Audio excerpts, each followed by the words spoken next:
Hello from Melbourne. I had a conversation today with ABC Radio in Wollongong, which will air over the next couple of days, and it got me thinking about some conversations that you need to have with yourself today, tomorrow, yesterday if you can, about charging your worth.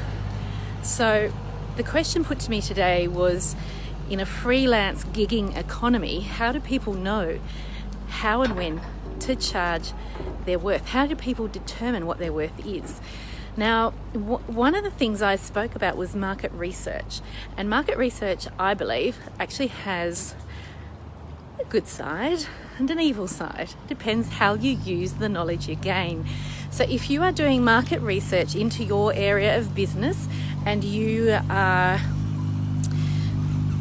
looking at what others around you are doing and charging, and then you're using that information to feel bad about yourself, to feel lacking in worth, to feel that you don't deserve to charge what others are charging, then you're doing it wrong.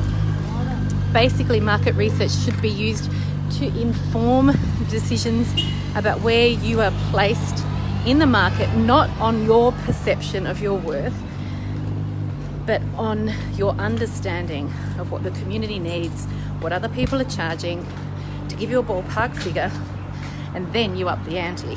So the idea is, and this is what I said on the radio today, find out what others around you are charging and just charge a little bit more, because you need to start as you mean to finish. So you need to have an idea that you are, not only are you worth as much as your fellows in your professional community, no matter what profession you practice, you could be a ringleader. You could be a leader.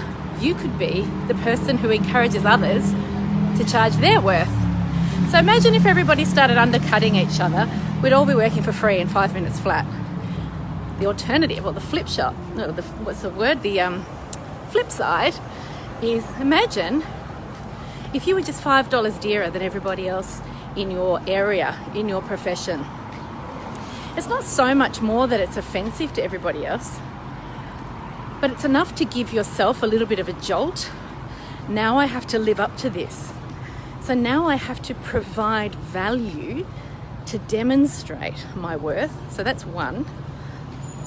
But also, you watch as your professional peers follow your pricing structure.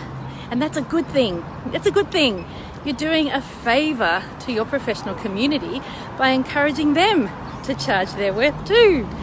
So this is just one of the many ways that we shoot ourselves in the foot, trip ourselves over, cut off our nose to spite our face, whatever cliche you want to use. But the idea is, when you are new to charging for your time or charging for your services, it is too tempting to believe that you're not worthy, that you don't deserve to charge what others are charging, that you haven't earned your stripes yet. Well, as long as you believe passionately about what you're doing, and you know that you've put in the hard yards, you know that you've done the training, you know that you've put all the risk out there to open your business and to get started, then you absolutely must not undercut your peers, because that's offensive. And that is the best business advice I got when I started out, from a very senior colleague who was a big inspiration to me at the time.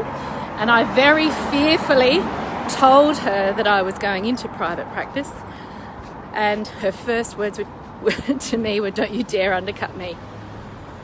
That flipped my whole thinking. Come on, guys. That flipped my whole thinking around charging.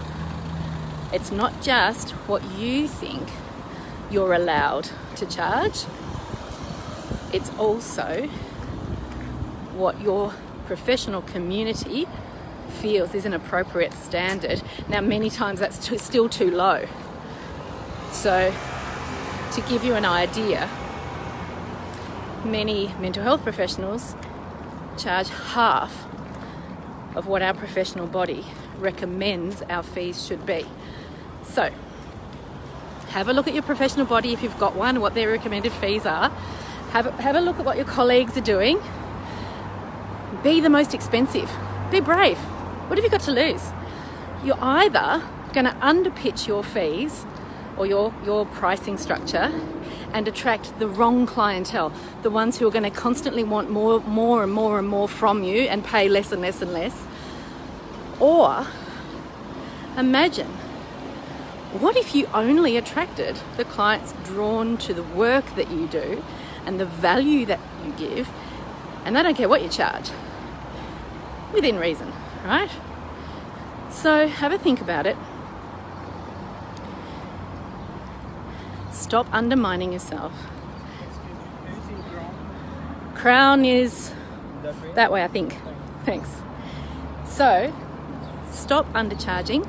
Stop doubting that you're allowed to charge an appropriate fee.